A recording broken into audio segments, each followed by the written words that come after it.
자, 우리 지금까지 공부한 내용은 어떤 내용이냐 하면은 어떤 하나님의 예정이 있습니다. 하나님이 예정하신 것이 있는데 우리 예수님 같은 분은 하나님이 예정하신 것이 뭔지를 알고 그 의미가 뭔지를 알고 그 하나님이 예정하신 것, 계획하신 것을 이루기 위해서 비록 위험이 앞에 있다 하더라도 뚜벅뚜벅 마다하지 아니하고 걸어가는 그런 모습을 보이셨습니다. 이렇게 하나님의 뜻을 이루기 위해서 위험을 마다하지 아니하고 이렇게 살아가는 분이 계세요. 우리 예수님 같은 분이에요. 그리고 또 우리 조금 전에 얘기했던 아무개도 예수님이 미리 예비를 딱 해놓고 이자에게 가서 이제 유월절 지키기 위해서 장소를 제공하라 그러면은 이 장소를 제공할 거를 우리 예수님은 다 알고 있었죠. 아마 이 아무개도 그랬을 거예요. 아마 우리 예수님이 우리 집에서 유월절을 지키겠다고 하는 것은 하나님의 명령을 따라서 하는 일이다. 그리고 이 유월절 지키는 것이 우리 예수님에게는 마지막 이제 죽음을 앞두고 하는 마지막 유월절일 수 있다.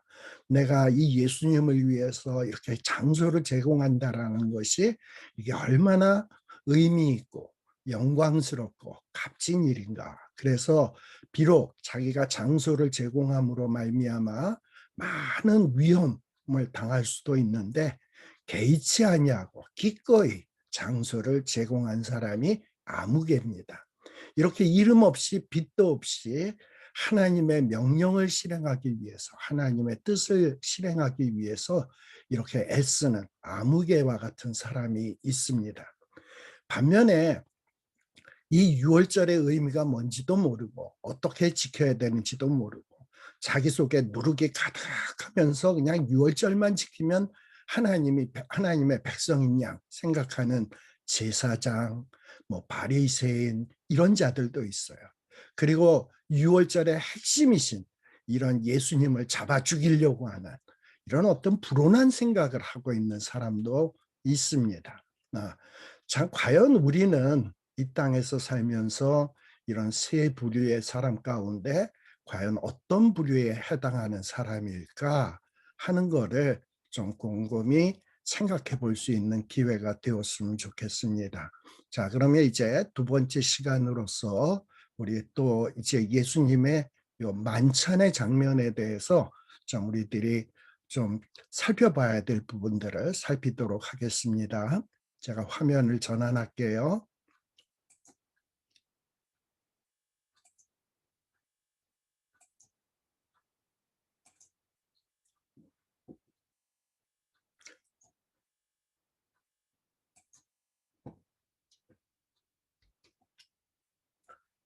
자, 이제 마태복음 26장 20절에 해당되는 부분입니다. 이 부분이에요. 자, 마태복음 26장 20절에 보면 이제 아무개의 집에서 준비를 다 했습니다. 청소도 하고 뭐 무교병도 장만을 하고 그리고 이제 마지막으로 12 제자들과 함께 이제 유월절 만찬 자리를 갖게 되는 겁니다. 이제 날이 저물 때 아마도 이제 13일이 보통 어떻게 되느냐 하면 수요일 날 저녁에 시작을 해가지고요. 목요일 날 한 6시 이전까지가 13일이에요. 그 다음에 목요일 저녁, 목요일, 목요일은 언제 시작하느냐? 수요일 저녁에서부터 시작을 해가지고 목요일 6시 전까지가 아마 요 14일이 되는 겁니다. 자, 근데 이렇게 날이 저물 때에 우리 예수님께서 12 제자와 함께 앉으셔서 이제 만찬을 가지게 되는 겁니다. 자, 근데 26장 21절에 보면 이제 이 만찬을 이제 먹기 위해서 이제 음식을 먹을 때에 우리 예수님이 아주 청천벽력 같은 이야기를 한 가지 합니다. 그 내용이 뭐냐면 이제 너희 중에 한 사람이 나를 팔리라. 지금 제자들이 쫙 앉아 있는데 그래서 이제 즐겁게 식사를 딱 하려고 있는데 이 식사하는 자리에서 예수님이 야, 너네들 중에 한 사람이 나를 팔 거야 라고 말씀을 하시는 거예요. 보통 우리가 하는 말이 이런 말을 하죠. 야, 밥 먹을 때는 개도 안 건드리는 거야. 밥 먹을 때 무슨 이런 싫을 소리를 하면 왜 그런 소리를 해? 밥 먹을 때는 개도 안 걸리는 건 안 건드리는데 이러면서 우리가 그냥 신경질을 팍 낼 때가 있죠. 지금 제자들하고 예수님이 밥을 먹게 되는데 주인공이신 예수님이 제자들을 향해서 니들 중에 배신자가 있을 거야. 그 배신자는 나를 팔아먹을 거야. 라고 얘기를 하고 있는 거야. 아니, 이 좋은 자리, 밥 먹는 자리에서 우리 예수님은 왜 너희들 중에 한 사람, 제자 중에 한 사람이 나를 팔 거다라고 이런 어떤 청천벽력 같은 이런 말씀을 왜 하시는 걸까요? 그 이유가 뭘까요? 그거를 한번 좀 생각해 볼 필요가 있습니다. 원래 이 성찬, 우리가 유월절 성찬, 우리가 교회에서는 성만찬을 갖죠. 근데 이 성찬의 의미에 대해서 생각해 볼 필요가 있어요. 이 성찬은 단순히 떡을 먹고 포도주를 마시는 것, 이게 성찬이 아니에요. 이 진정한 성찬은요, 이 성찬을 함으로써 하나가 되는 겁니다. 예. 자, 우리 예수님이 떡을 떼서 우리가 성찬식 할 때는 이미 다 잘게 잘라진 이런 조그만 조각 떡을 먹잖아요. 근데 원래 이스라엘 백성들이 이 유월절 잔치를 할 때는 커다란 이런 덩어리 떡이 있으면 요거를 떼서 조금씩 떼서 이렇게 나눠주게 돼요. 네. 그러니까 하나였던 것을 조각조각 내가지고 이렇게 나누어서 먹는 거예요. 근데 예수님께서는 이 떡을 주시면서 이 떡은 내가 너희를 위해서 찢길 나의 살이다라고 얘기하잖아요.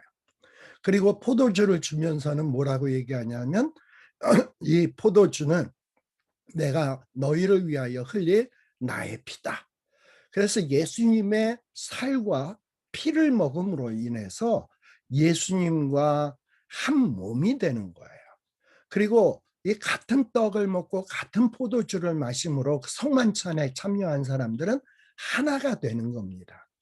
그런데 지금 12제자 가운데는 이 하나가 될 수 없는 사람이 있어요.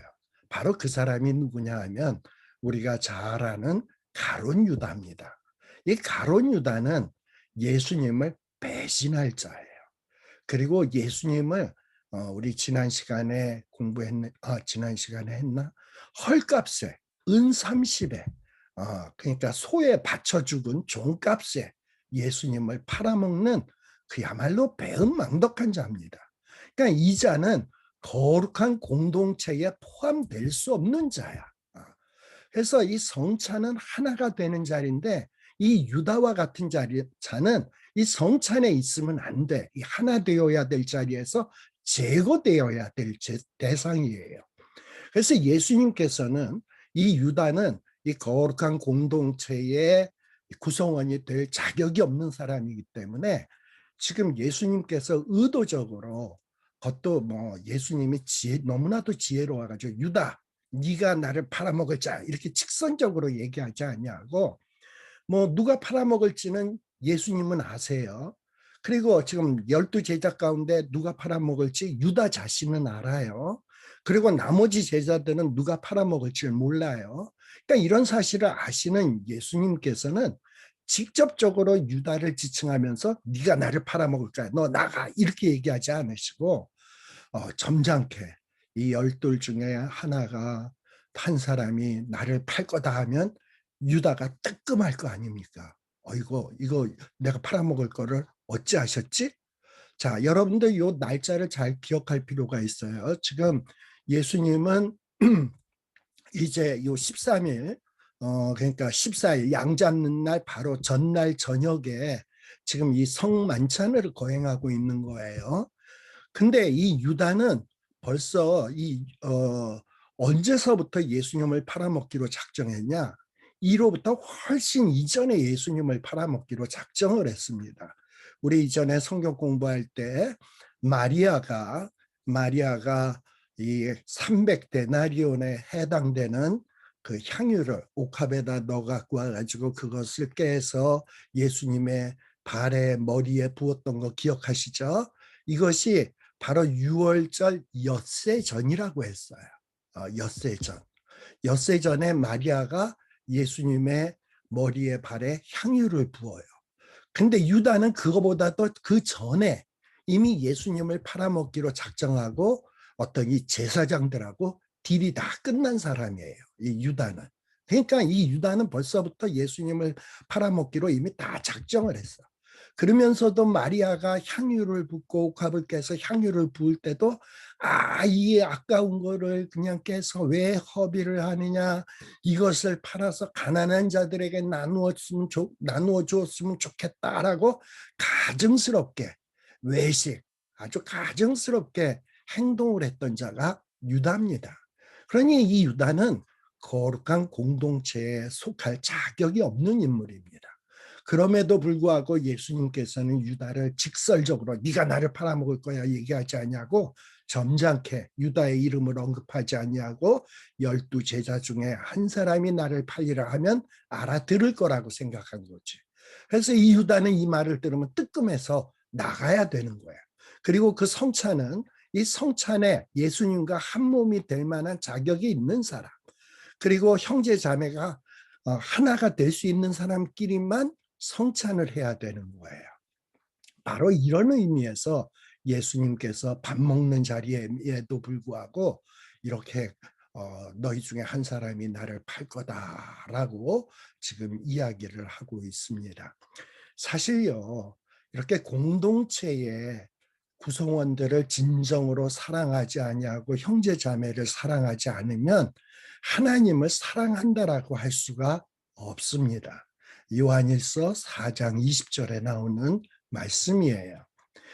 여러분, 이 유다는 정말 제자라면 예수님을 사랑해야지. 근데 유다는 전혀 예수님을 사랑하지 않았습니다.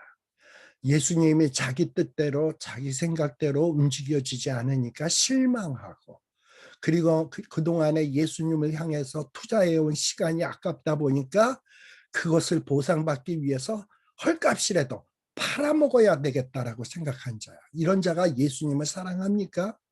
또 이런 자가 다른 제자들을 사랑한다고 할 수 있었을까요? 그렇다면 이런 자가 하나님을 사랑할 수 있나요? 사랑할 수 없죠. 그러니 이 자는 하나님의 거룩한 공동체가 될 수 없는 사람입니다. 그런데 우리는 보통 레오나르도 다빈치가 그린 그 그림에 보면 12 제자들의 그림이 쭉 나와 있죠. 그러다 보면 그 그림 속에는 유다의 그림도 나와 있어요. 근데 그 자리가 과연 예수님이 떡을 떼고 포도주를 나누어 주는 성만찬인가, 아니면 지금 그냥 양 잡는 날 전날, 양 잡는 하루 전날 요 만찬을 시작한 그 만찬 시작하자마자 시간의 장면일까, 요거를 한번 생각해 볼 필요가 있어요. 그 최후의 만찬에 나오는 그림은 제가 볼 때는 성만찬의 그림이 아니라 성만찬 시작하기 전에 약간의 음식을 들 때의 장면을 그려준 장면이 아닐까 생각이 되어집니다. 그것을 알 수 있는 구절이 요한복음 13장 26절에 보면 어떤 말씀이 나오냐. 떡 한 조각을 이런 그 양념 같은 초 있죠. 초에다가 이렇게 적셔서 예수님이 유다에게 주십니다. 요한복음 13장 26절에 그렇게 기록되어 있어요. 그리고 26절에서 좀 지나가다 보면 30절에 보면 이 유다가 예수님이 그 떡 한 조각을 초에 적셔서 준 그 조각을 받고 먹었는지, 먹었다라는 말은 없어요. 그 조각을 받고 곧 나갔다라고 돼 있어요. 그리고 유다가 나가고 그 다음에 제자들과 예수님만 남게 된 거예요. 그리고 이제 예수님과 제자들만 남았을 때 그 다음에 비로소 이 성만찬, 6월절에 성만찬 이 의식이 거행해지는 것 같습니다. 따라서 이 요한복음 13장 26절에 예수님이 떡 한 조각을 적셔서 유다에게 주신 그 떡은 성찬의 떡이 아닌 것 같습니다. 그리고 30절에도 보면 유다는 그 조각을 받았고 그리고 곧 나갔다라고 되어 있는데, 받았다라는 말은 나오지만은 먹었다라는 말은 없어요. 그렇다고 또 안 먹었다고는 할 수 없지만 어쨌든 먹었다라는 말을 안 쓰는 걸 볼 때 이 유다는 성찬의 떡을 먹을 자격이 없는 사람이다라고 생각할 수 있을 거예요. 아마 떡 하나 받고서는 이랬는지도 모르지. 뭐 제자 중에 하나가 나를 판다고? 예수님이 내 속마음을 다 알았어? 에휴, 내가 가서 빨리 팔아먹어야지. 그리고 예수님이 나한테 이 떡 조각 줬어? 에이, 탁 버리고 나오면서 버렸는지도 모르겠어요.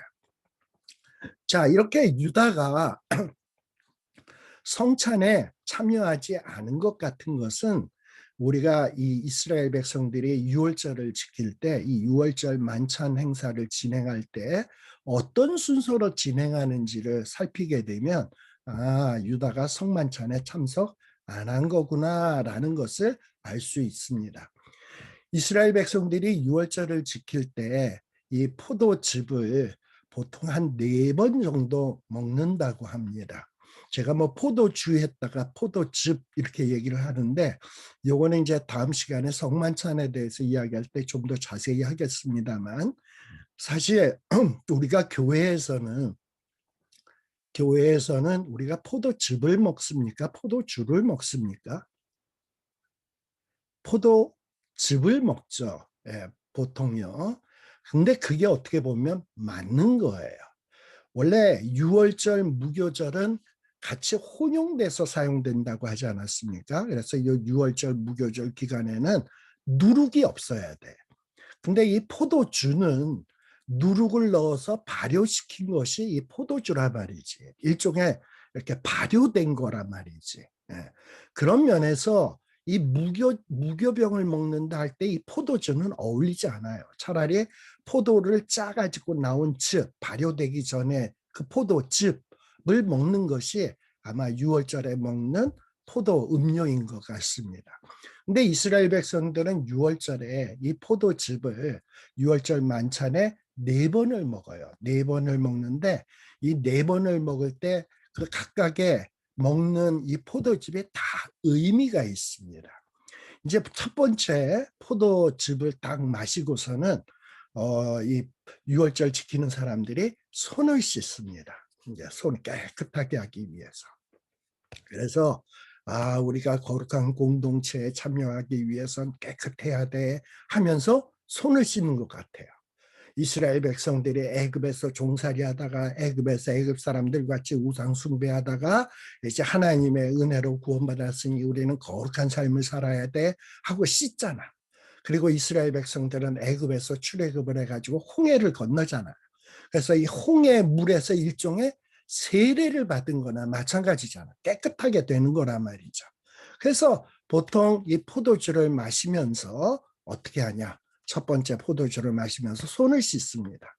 근데 이 요한복음에 보면 제자들은 손만 씻었는데 이때에 예수님은 허리에다가 띠를 두르시고 제자들의 발도 씻어주는 모습이 요한복음에는 기록되어 있습니다. 그래서 이렇게 첫 번째 손을 씻는 것은 뭘 기념하는 거냐? 이 홍해를 건넌 것, 홍해에서 세례받은 것, 홍해를 통해서 애굽 생활이 청산되고 이제 자유로운 생활이 시작되는 것을 기념하면서 첫 번째 포도주를 마시고 손을 씻고 이런 의식을 거행하게 되는 겁니다. 그 다음에 두 번째 포도즙을 먹고서는 어떻게 하냐? 양고기를 먹습니다. 양고기. 이 양고기는 뭐냐? 이 유월절에 죽은 양이죠. 그 양고기를 먹음으로써 이 양고기와 동일화가 된 거예요. 사실은 우리가 죽었어야 되는데 이 양이 우리 대신 죽었구나. 이러면서 뭔가 그 대속의 은혜를 감사하면서 양고기를 먹습니다. 그리고 떡도 먹습니다. 무교병. 누룩이 없는 것, 거룩하고 성별된 떡을 먹습니다. 그 다음에 세 번째 포도즙을 마시고서는 어떻게 하냐? 이제 우리는 거룩하고 또 이 어린 양과 한 몸 된 백성이 되었으니 이제 하나님의 축복이 있겠다. 이러면서 축복문을 낭독을 합니다. 축복문을 낭독을 하고요. 그 다음에 네 번째 포도즙을 마시고서는 어떻게 하냐. 이제 우리는 깨끗하게 되었고 어린 양과 한 몸이 되었고 축복의 백성이 되었으니 하나님 앞에 감사하자. 감사 찬송을 하는 거예요. 그래서 요 네 번에 걸쳐서 포도즙을 먹는데 성찬에 해당되는 것은 몇 번째 포도즙을 마실 때가 성찬에 해당되냐라고 얘기할 때 두 번째와 세 번째 포도주를 마신 것이 아마도 성찬에 먹는 떡과 포도주로 추정이 됩니다.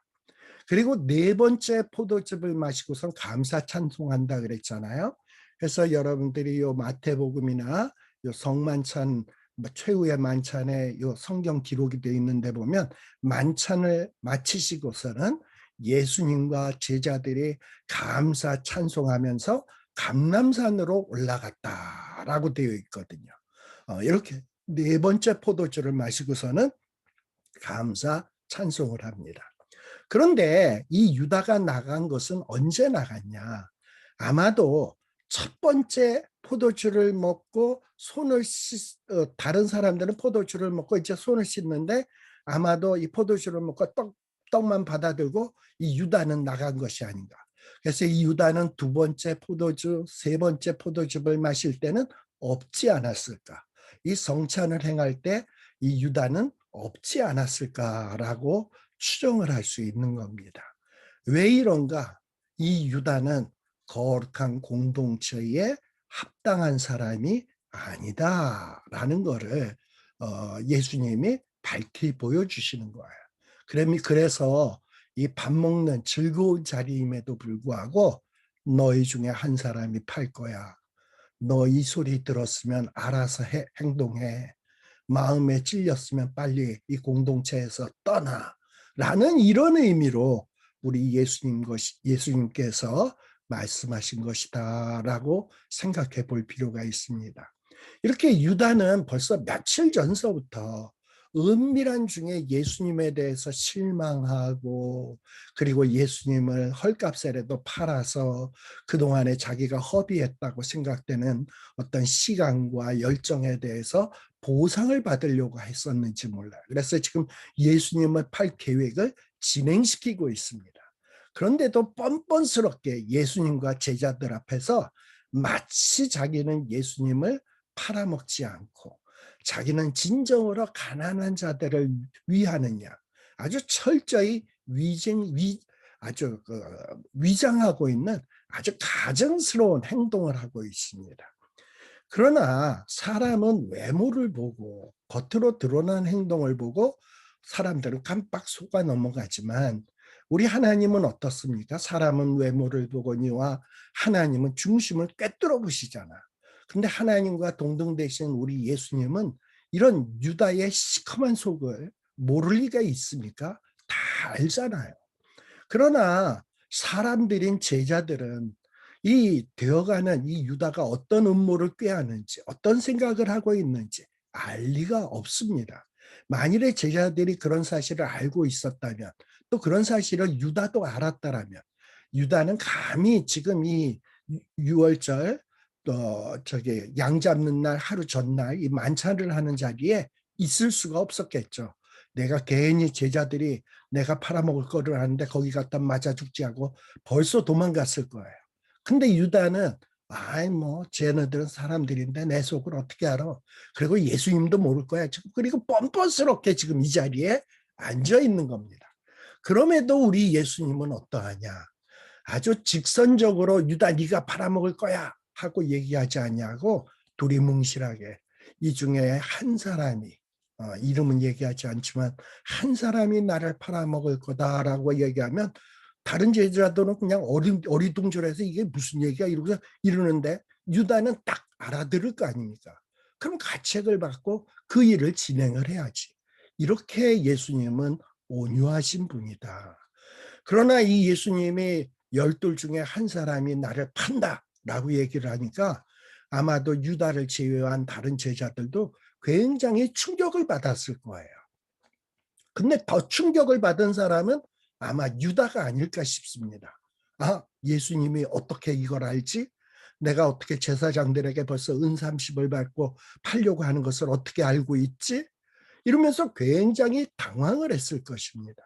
이렇게 예수님은 누가 나를 어떻게 팔 것이며 나를 얼마에 팔 것이며 그리고 그로 인해서 발생되는 일들이 무엇이 있는지를 이미 예수님은 다 알고 있었어요. 그리고 어떤 식으로 이 일이 진행될 것인지도 다 알고 있었습니다. 그럼에도 불구하고 예수님은 그 일들이 그 절차들이 이루어져야 되기 때문에 그 일을 이룰 수 있도록 뚜벅뚜벅 지금 한 걸음 한 걸음 말 한마디도 정말 의식을 하고 하나님의 뜻을 이루기 위해서 그 일들을 진행해 나가고 있는 겁니다. 근데 제자들은 어떻습니까? 지금 예수님의 말의 의미를 깨닫고 있나요? 지금 이들이 만찬하는 자리의 의미를 아나요? 그냥 예수님이 시키시니까 그냥 하지 의미도 모르고. 그리고 예수님이 청천벽력 같은 이야기를 하니까 이게 무슨 소리야 하고 근심하면서 예수님에게 뭐라고 얘기하냐? 주님, 주님, 뭐 12 중에 하나가 판다고요? 그러면서 주여, 나는 아니지요. 이러고선 예수님에게 질문을 던지고 있어요. 자, 이 주여 나는 아니지요라는 이 말은 헬라어로 메티 에고에이미 큐리에라는 말을 써요. 자, 여기에 나오는 에고라고 하는 말이 요건데요. 에고는 영어의 I에 해당되는 말입니다. 에이미 요 말은 영어의 비동사예요. I am. 그다음에 메티요라고 하는 이 말은 뭔가 지금 어떤 사람이 말을 하면 그 듣는 사람이 아니야라고 하는 대답을 유도하는 의문사입니다. 의문사. 그러니까 나입니까? 아니지요? 그래 맞아 아니야 라는 대답을 유도하는 의문사가 메티라고 하는 이 말이에요. 그리고 이 큐리에라는 말은 주여라고 하는 호격, 주님을 부르는 말입니다. 그러니까 이 말을 직역을 하면 주여, 나는 결코 아니지요. 그렇죠, 그렇죠. 그러면 예수님이 어떻게 대답해요? 그래, 넌 아니야. 이런 대답을 염두에다 두고 하는 질문이에요. 자, 그런데 제자들이 지금 주여, 나는 아니지요? 이러고 질문하는 이유가 뭡니까? 아마도 이 12 제자들은 그동안에 예수님을 쫓아다녔지만 참으로 자기네들의 한심한 모습을 이미 다 잘 알고 있습니다. 예수님을 따라다니면서 야고보와 요한은 엄마까지 동원을 해가지고 부모까지 동원해서 하나는 우편에 하나는 좌편에 앉게 해주세요 라고 했을 때 우리 예수님은 천국은 어린아이와 같지 않으면 안 된다. 나는 섬김을 받으러 온 것이 아니다. 이러면서 꾸중을 하셨던 것들도 다 알고 있죠. 그래서 제자들은 자기네들이 얼마나 연약한지를 알고 있어. 12 중에 하나가 판다 그랬다. 내가 혹시 그 가운데 포함되는 것 아니야? 이러면서 굉장히 두려움을 느꼈어요. 그래서 나는 아니지요? 설마? 이 얘기예요. 물론 자기네들이 그럴 수 있는 가능성이 있다는 걸 염두에다 두는 말이에요. 근데 제자들이 하는 말에 어떤 우리가 눈여겨봐야 되는 말은 요 말입니다. 주여라는 말이에요. 그래도 제자들은 예수님을 누구로 믿고 있냐? 예수님은 나의 주인이다. My Lord다. 그러면서 예수님을 주로 고백하는 자들이에요. 비록 예수님 제자들의 신앙의 상태는 별 볼 일 없고 한심하고 또 예수님을 팔아먹을 가능성도 있고 배반할 가능성도 있고 또 정작 예수님이 고난을 당하게 되면 뺑소니 칠 사람들이지만 그럼에도 불구하고 이들의 마음속에 분명한 것 하나는 그래도 예수님은 나의 주님이시지 하는 이런 믿음의 고백이 있었던 사람이 제자들이었습니다. 그래서 예수님 주여, 그래도 내가 예수님을 주로 모시는데 이런 내가 12 중에 하나 팔아먹는 자가 되다니요? 그렇지 않지요? 예수님 그렇지 않다고 얘기해 주세요 하고 하는 말이에요. 그러면서 예수님이 너다 이러면 어떡할까 해가지고 몹시 근심해서 각각 여짜오되 나는 아니지요 라고 이야기를 하고 있는 겁니다. 저는 이런 장면을 보면서 이런 제자들의 마음이 나의 마음이 아닐까.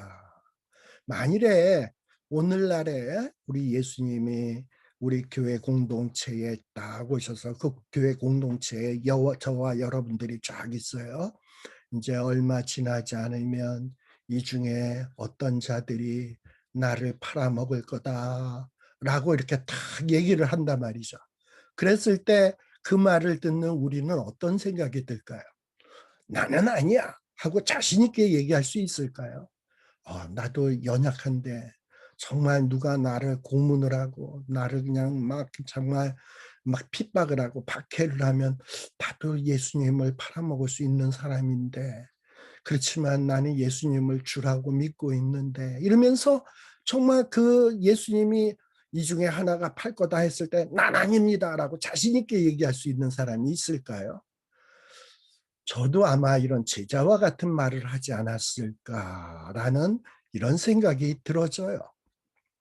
자, 그런데 우리 예수님께서는 이렇게 제자들이 돌아가면서 주여 나는 아니지요, 주여 나는 아니지요 이러는데, 우리 아까 조금 전에는 예수님이 12 중에 하나가 나를 판다라고 얘기를 했는데, 요 마태복음 26장 23절에서는 예수님의 말씀이 조금 더 구체적으로 되어져 갑니다. 이제 뭐라고 얘기를 하냐? 누가 나를 팔아먹냐? 12 중에 하나다. 그 다음에 또 하나의 조건은 뭐냐? 나와 함께 그릇에 손을 넣는 그가 나를 팔리라. 아마 요 말씀을 하는 그 순간에 가룟 유다가 예수님과 함께 그릇에다 손을 넣지 않았을까 싶습니다. 자, 12 중에 하나가 판다 했을 때도 유다가 뜨끔했을 텐데, 유다가 예수님이 그릇에다 손을 넣을 때 자기도 이렇게 탁 넣는데, 지금 나와 함께 그릇에 손을 넣는 그가 나를 팔리라 했을 때는 유다가 얼마나 뜨끔했겠습니까? 그렇죠? 네. 아마도 예수님께서는 유다에게 너는 거룩한 공동체에 합한 자가 아니야. 빨리 나가서 네가 계획한 거 실행해 하기 위해서 예수님은 지금 유다가 성찬에 참여할 수 없도록 내어 쫓고 있는 거예요. 근데 예수님의 말씀은 이렇게 유다를 내어 쫓는 이런 의도도 있지만, 지금 예수님이 이 말씀을 하시는 더 큰 의도가 있습니다. 그것은 뭐냐? 우리 예수님이 마태복음에서 쭉 그려지고 있는 모습이 뭐냐면 말씀을 이루려 하시는 것이 예수님의 모습 아닙니까? 근데 이 예수님이 지금 요 그릇에 넣는 자가 나를 팔리라 하는 이 말씀은 이미 구약에 예언된 말씀이거든. 시편 41편 9절에 보면 다윗의 시입니다. 근데 이 시편 41편 9절은 비록 요 시편을 기록한 자는 다윗이지만, 이 다윗이 그래서 여기에 보면 나의 신뢰하는 바 내 떡을 먹는 자 나를 할 때는 1차적으로는 이것은 다 다윗을 지칭하는 말이에요. 나라고 하는 말은.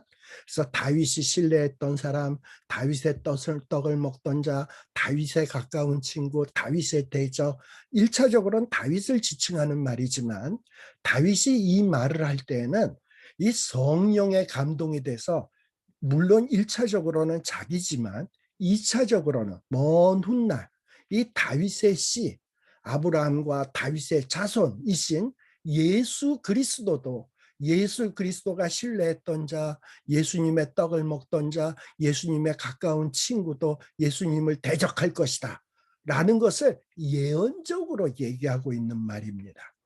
그런데 지금 예수님께서 가룟 유다 앞에서 지금 나와 함께 그릇에 손을 넣는 그가 나를 판다라고 하는 의미는 뭐냐?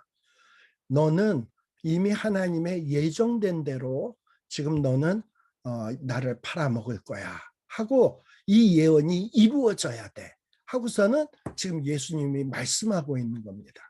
물론 지금 여기서 가룟 유다는 시편 41편에 예수님이 신뢰하는 자, 예수님의 떡을 먹던 사람, 예수님의 가까운 친구가 내가 나 가룟 유다가 팔기로 이미 구약에 예언되었어. 나도 하나님의 말씀을 이루기 위해서 빨리 가서 예수님을 팔아먹어야지. 이러면서 하나님의 말씀을 이루기 위해서 예수님을 팔아먹으려는 생각은 한 건 아니지요. 가룟 유다는 아마 이 시편 41편 9절의 말씀이 있는지도 몰랐을 거예요. 그러니까 이 가룟 유다는 하나님의 말씀을 이루려는 게 아니라 자기의 욕심, 자기의 어떤 나쁜 의도를 이루려고 행동을 하는 건데, 그 의도가 결국엔 뭐가 이루어진다?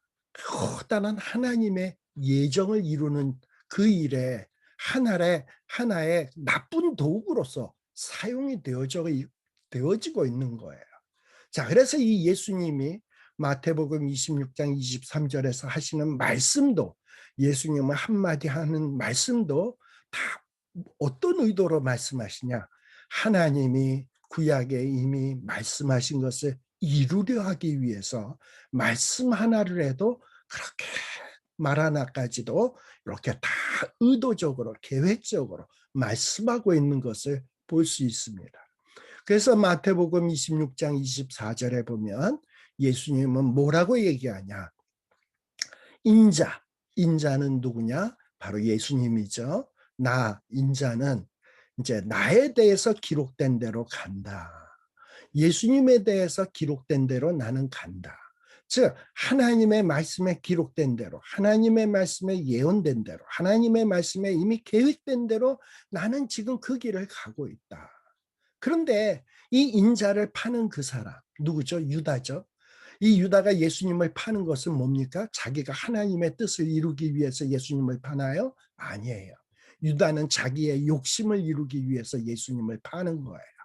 물론 그 결국은 하나님의 뜻을 이루는 나쁜 도구로 사용되어지긴 하지만, 이 유다는 결코 하나님의 뜻을 이루기 위해서 지금 행동하고 있지 않아요.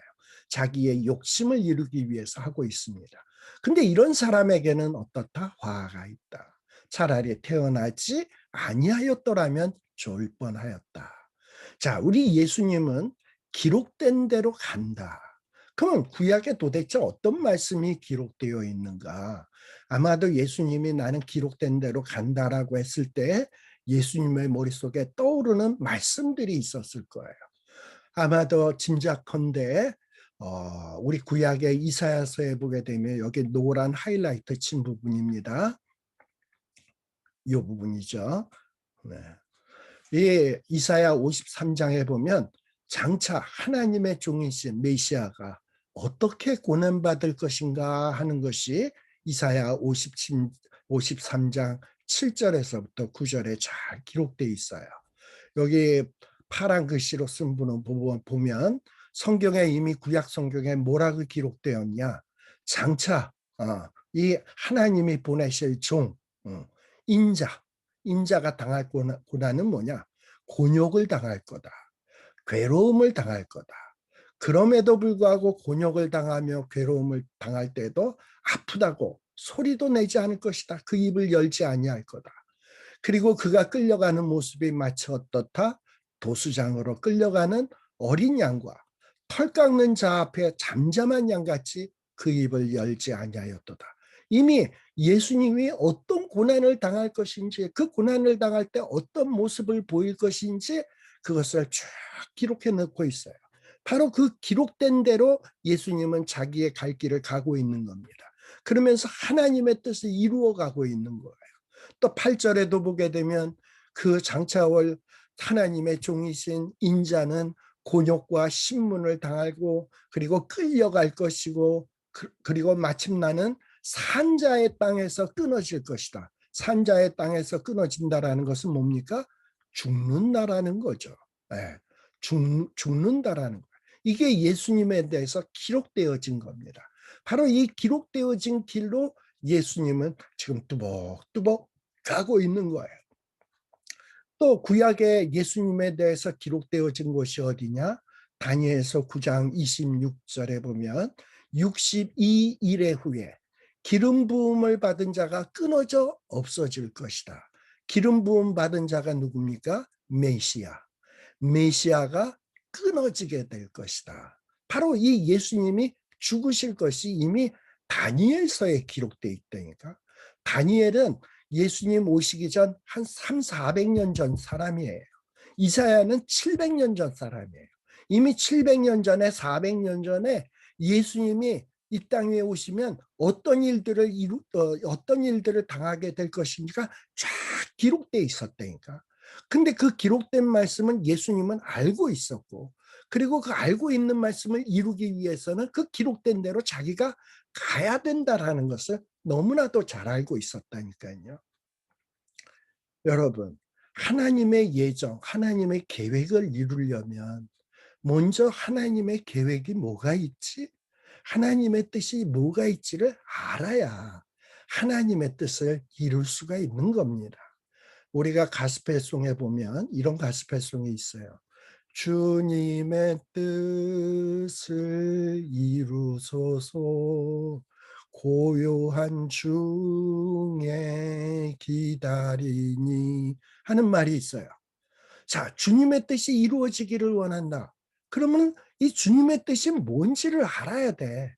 근데 우리 하나님은 혼자서도 주님의 뜻을 얼마든지 이룰 수 있어요. 근데 그건 하나님이 기뻐하는 것이 아니야. 하나님이 기뻐하시는 것은 뭐냐? 하나님의 뜻과 계획과 예정을 우리 사람들에게 알리시고, 우리 사람들과 같이 연합해서, 하나님과 연합해서 그 뜻을 이루어 가기를 원하는 거예요.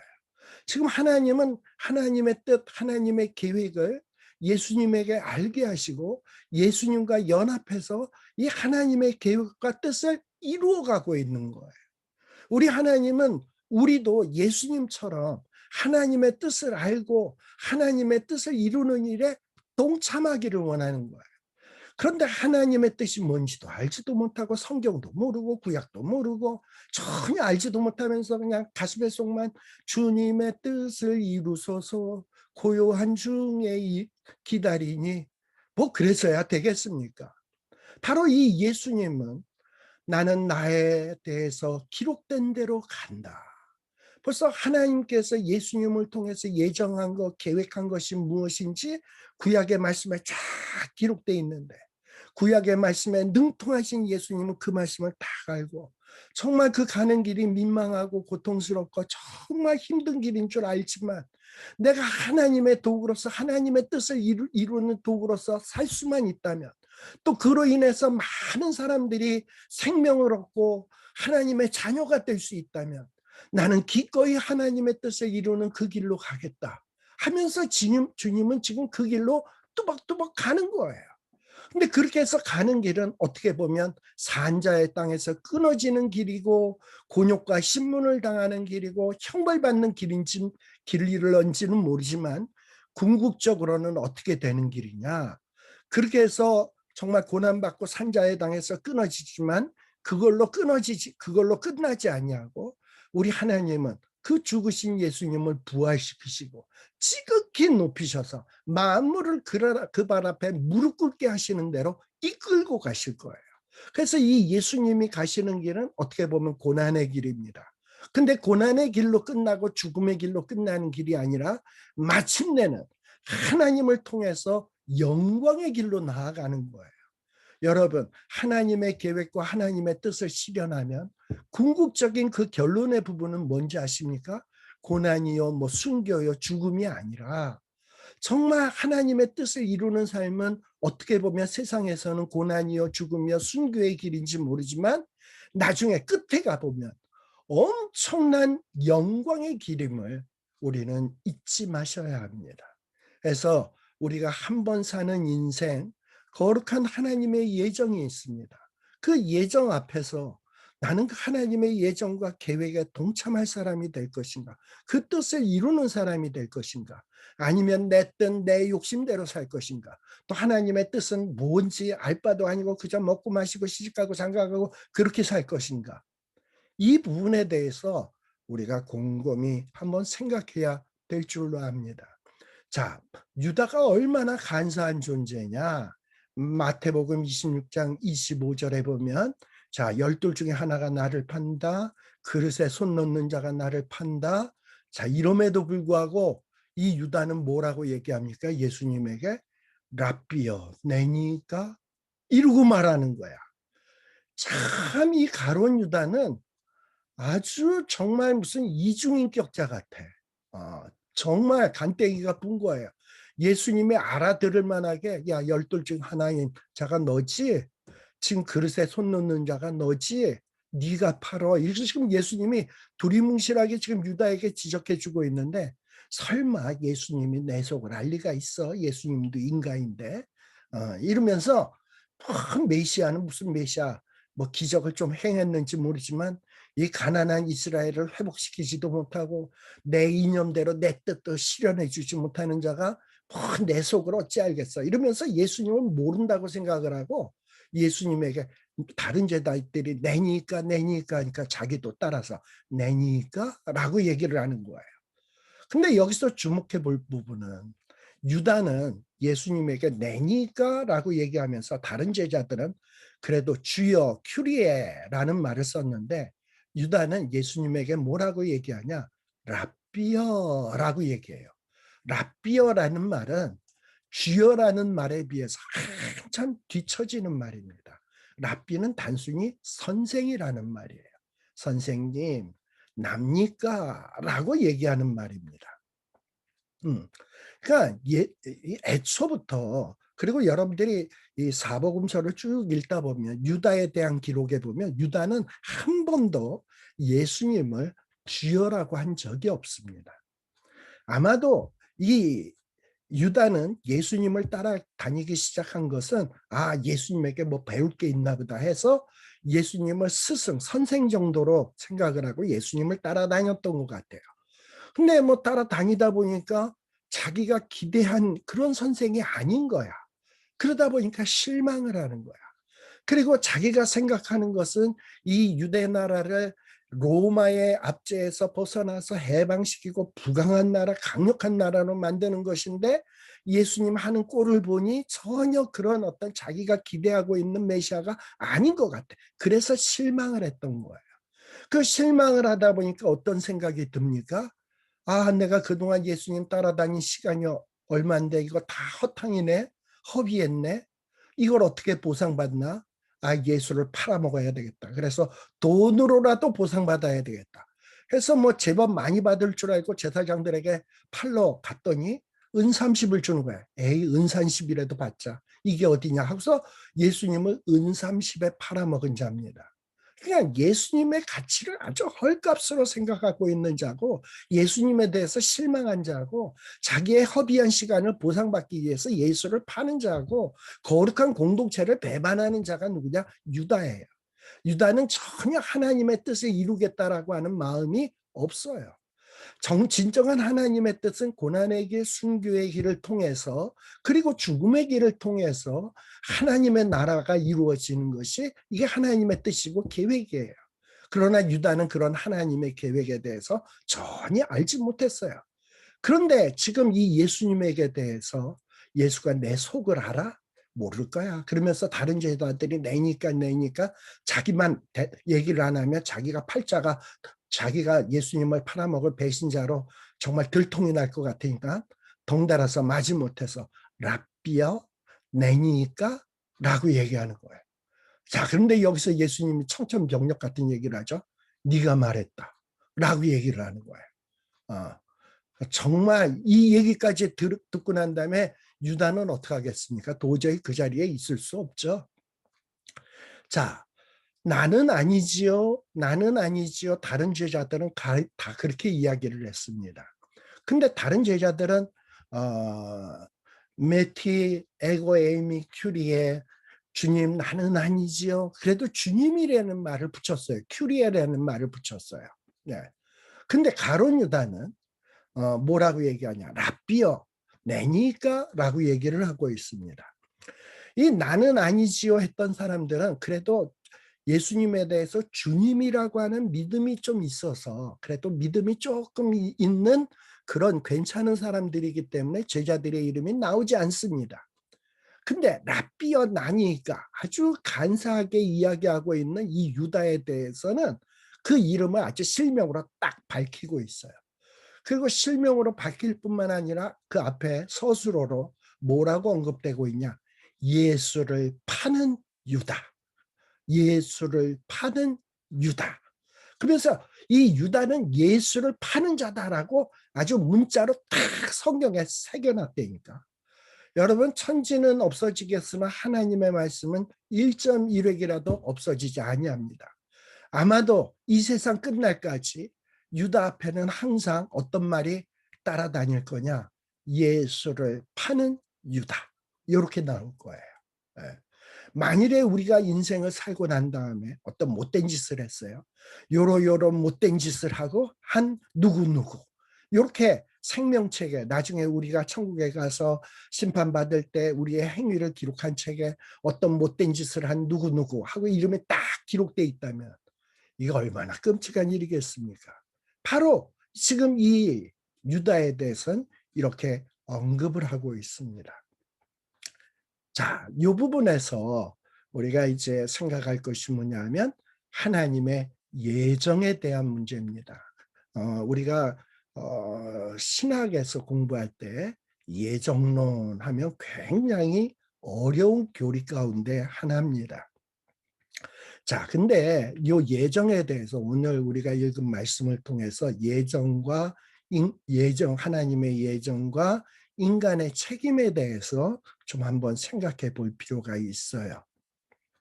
자, 이 예정과 인간의 책임. 자, 하나님은 이미 이 세상이 어떻게 되어야 되는지, 또 이 세상을 통해서 무슨 일을 이루고자 하는지 이미 다 예정하시고 계획하셨습니다. 그리고 그 예정과 계획하신 것을 하나님이 홀로 그 일을 이루려 하지 않으시고 우리 인간들을 하나님의 형상으로 만드시고 우리가 우리의 형상대로 사람을 만들자. 그리고 이 땅을 다스리게 하자. 그 다스려서 하나님의 뜻이 이루어지도록 하기 위해서 인간을 만들자. 근데 인간이 하나님의 뜻을 이루는 이런 통치자가 되기 위해서 어떻게 만들어져야 된다? 하나님의 형상으로 만들어져야 된다. 그리고 하나님의 뜻을 이루기 위해서는 인간에게 뭘 더 준다? 자유의지도 주고 어떤 생각할 수 있는 능력, 이성, 그리고 이런 지혜 이런 걸 주어가지고 하나님의 뜻을 이룰 수 있는 여러 가지 필요한 것들을 다 인간에게 주신 거예요. 그리고 하나님의 일을 대행할 수 있도록 하나님의 형상으로 지으셨다니까.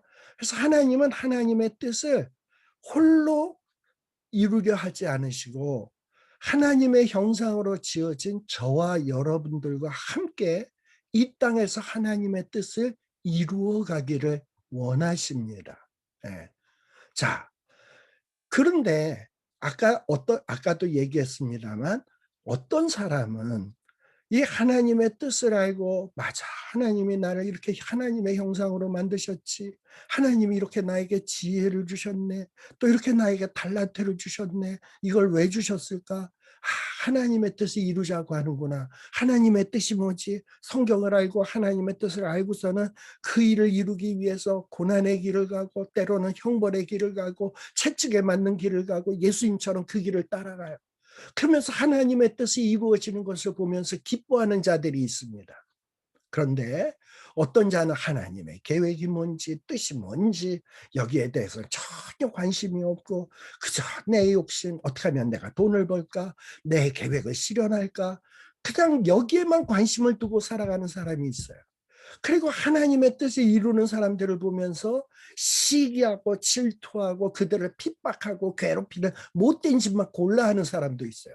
그것도 자기 의지를 가지고 자유의지를 가지고 자기의 능력을 가지고 자기에게 주어진 권한을 가지고 남용하면서 그런 못된 데에다가 쓰는 사람이 있다니까요. 저와 여러분은 어떤 분들입니까? 네. 우리 예수님은 하나님의 예정된 대로 계획된 대로 하나님의 뜻대로 죽음의 길로 뚜벅뚜벅 걸어갑니다. 그런데 하나님이 주신 지혜, 하나님이 주신 능력 가지고 뭘 하는지도 모르고 그저 자기 욕심대로 예수님을 팔아먹으려는 자, 예수님을 잡아 죽이려는 자, 그리고 하나님의 뜻을 모르고 그저 수동적으로 일하는 자, 이런 자들은 정말 올바른 신앙이라고 할 수 없죠. 이렇게 또 자기 욕심 때문에 예수님을 파는 자의 죄는 결코 가벼워질 수는 없습니다. 결국은 유다는 자기가 한 일 때문에 심판을 받게 될 것입니다. 그리고 그 심판은 너무나 무시무시한 심판이 될 거예요. 그래서 성경에서는 뭐라고 얘기하냐? 이 유다가 당할 형벌은 차라리 태어나지 않았더라면 좋았을 뻔한 그런 종류의 형벌이다라고 언급을 해주고 있습니다. 예. 자, 예정과 사람의 자유의지 조금 이해가 되시는가요? 다시 한번 설명한다면 예정, 우리 지금 읽은 본문에서 나온 것은 우리 예수님은 하나님의 예정은 뭐냐? 우리 예수님은 유월절에 죽어야 되는 거예요. 우리 대신 대속의 죽음을 죽어야 되는 겁니다. 하나님의 예정은 뭡니까? 하나님의 백성이라면 반드시 하나님의 은혜를 감사하면서 유월절을 지켜야 되는 거예요. 이런 하나님의 뜻을 이루기 위해서 우리 예수님은 제자들에게 야 우리가 유월절을 지켜야 된다. 아무개에게 와서 그 장소를 준비하도록 해라. 이러면서 예수님은 한 말씀, 한 행동, 하시고자 하는 모든 것들이 하나님의 말씀을 이루는 삶이었어요. 그 삶을 사는 데는 가진 위험이 있습니다. 그러나 마다하지 않냐고 그 길을 뚜벅뚜벅 걸어가고 있습니다. 네. 그러나 어떤 사람들은 자기에게 주신 자유의지, 권세, 능력, 지혜 이런 걸 가지고 오로지 뭐에만 관심이 있냐? 돈 버는데 또는 자기의 이념을 실현하는데 여기에다 사용하고 있어요. 또 자기의 의지를 가지고 자유의지를 가지고 이 예수님이 사람들에게 막 인기를 끌고 사람들이 예수님을 존경하고 따라다니니까 시기하고 질투하고 예수님을 제거하는 데다가 자기에게 주신 지혜와 능력을 사용한다니까. 예수님을 죽여야 되겠는데 괜히 6월절 무교절에 죽였다가 사람이 많아서 우리가 혹시 손해보는 거 아니야? 우리가 이 사람들에게 무슨 문매를 맞는 거 아니야? 나름대로 지혜를 굴리고 자기네들의 권력을 사용을 하고 있다니까. 근데 그게 다 뭐냐? 시기, 질투, 예수님을 죽이고 그리고 자기네들의 안위를 보존하는 데만 사용하고 있어요. 하나님의 뜻을 이루려는 데는 전혀 관심이 없는 인간들이야. 이 인간들이 누구예요? 소위 종교 지도자라고 하는 제사장, 장로, 바리새인들, 서기관들, 그리고 가룟 유다 뭐 이런 사람들이죠. 예. 그러나 아무리 이렇게 그 당시에 권력자들이 힘 있는 자들이 예수님의 뜻을 거스리고 예수님을 잡아 죽이려고 하지만 그렇다고 해서 하나님의 뜻과 예정과 계획이 무산되나요? 무효화되나요? 절대 아닙니다. 모든 것은 이 세상의 모든 것은 결국은 하나님의 뜻대로 이루어지게 돼 있어요. 근데 이 하나님의 뜻에 동참해서 하나님의 뜻을 이루는데 자기의 삶을 산 사람은 나중에 영광스러워지겠지만 하나님의 뜻에 거스리면서 살거나 하나님의 뜻과는 전혀 어긋나게 산 사람은 나중에 어떤 평가를 받느냐? 차라리 태어나지 않았더라면 좋을 뻔하였느니라 라는 평가를 받게 되는 겁니다. 자, 마태복음 26장 31절에 보면 예수님은 제자들에게 또 말씀하십니다. 언제? 오늘 밤에 너희가 다 나를 버리리라. 자, 이 말씀 속에 언급되어 있는 것이 뭡니까? 예수님은 오늘 밤이 지나면 자기가 넘기움을 당하고 그리고 고난을 받고 죽을 것이고 제자들은 다 나를 떠나갈 것을 알고 있어요. 당장 내일이면 나는 죽는다라는 것을 예수님은 다 알고 있는 겁니다. 우리 같으면 어떻게 하겠습니까? 우리가 내일 죽는다. 이대로 가만히 있으면 내일 죽는다라고 하면 어떻게 하겠어요? 어떻게 해서든지 살 길을 모색하겠지. 그런데 예수님은 담담하게 마지막 만찬을 하면서 유다를 내어 쫓으면서 네가 빨리 가서 네 할 일을 행해라. 그래야 너는 부정적으로 행동하지만 하나님의 뜻이 이루어진다. 네가 가서 제사장들 이런 자들과 로마 군인들을 데리고 와야 이제 내가 유월절의 어린 양으로서 내일 죽는다. 그러면서 죽을 길로 예수님 한 걸음 한 걸음 더 가는 거야. 왜? 그것이 하나님이 예정된 길이니까. 그리고 너희들은 다 나를 버릴 거야 라고 얘기하는 거예요. 왜? 이게 다 하나님의 예정된 일이니까. 그래서 예수님은 뭐라고 얘기합니까? 기록된 바 내가 내 목자를 치리니 양의 떼가 흩어지리라. 지금 예수님은 이 제자들의 앞으로 있을 일을 생각하면서 신경질이 나가지고 이것들 다 나를 배반할 거야 하고서 하는 말이 아니에요. 이 제자들이 나를 다 버리는 일도 뭐다? 하나님이 예정하신 일이다. 기록된 일이다. 라는 것을 지금 고백하고 있는 겁니다. 스가랴서 13장 7절에 기록되어 있는 내용이 바로 그것이에요. 스가랴서 13장 7절에 보면 이미 스가랴는 하나님의 감동 감화되어서 이런 말씀을 외쳤습니다. 만군의 여호와가 말하노라 칼아 깨어서 내 목자 내 짝된 자를 치라. 목자를 치면 양이 흩어지려니와 작은 자들 위에는 내가 내 손을 들이우리라 라고 얘기한 거예요. 이 예수님은 지금 마태복음 26장 31절에서 오늘 밤에 너희들이 다 나를 버릴 거야. 그리고 이제 양의 떼들이 흩어지게 될 거야. 라고 얘기한 것은 바로 이 스가랴서의 말씀의 진정한 의미를 알고 이 의미를 이루기 위해서는 내가 이 길을 가야 되고 이 말을 해야 된다라는 것을 아시고 지금 이 말씀을 하고 있는 겁니다. 지금 예수님은 자신의 죽음 그리고 정말 화가 날 일이지만 제자들의 배신 행위 이것은 결코 우연히 발생되는 것이 아니라 하나님의 계획이다. 하나님의 예언된 일이다. 하나님의 주권적 의도하에서 이루어지는 일들이다. 그리고 내가 이 일에 동참해야 된다. 라는 생각을 가지시고 지금 이 일을 이루고 계시는 거예요. 네. 참 이런 어떤 예수님의 모습을 보면서 이 예수님의 모습을 보면서 우리들은 남은 인생을 어찌 살아야 될 것인가 하는 생각을 제가 이 말씀들을 준비하면서 생각을 하게 되었습니다. 이 목자를 친다 이거는 예수님의 죽으심을 얘기하는 거야. 예수님이 붙잡혀가고 그리고 고난받으시고 이런 거예요. 이렇게 되면 양의 떼가 흩어진다. 제자들이 다 도망갈 것을 이야기하고 있는 부분입니다. 예수님은 이 길을 다 아시면서도 어떤 살 방도를 찾아서 그야말로 자기의 있는 수단 없는 수단을 다 동원해서 살기 위해서 발버둥 치는 것이 아니라 아무리 민망한 일이고 고난의 잔이 기다리고 있다 하더라도 하나님의 뜻을 이루는 길로 뚜벅뚜벅 의연하게 걸어가는 그 모습. 우리가 주님의 제자라면 이런 주님의 모습을 가슴에 깊이 새기시고 이 길을 따라갈 수 있는 저와 여러분들이 되시기를 간절히 기원합니다. 한 5분 시간이 지났습니다. 기도하고 마치겠습니다. 하나님 아버지 감사합니다.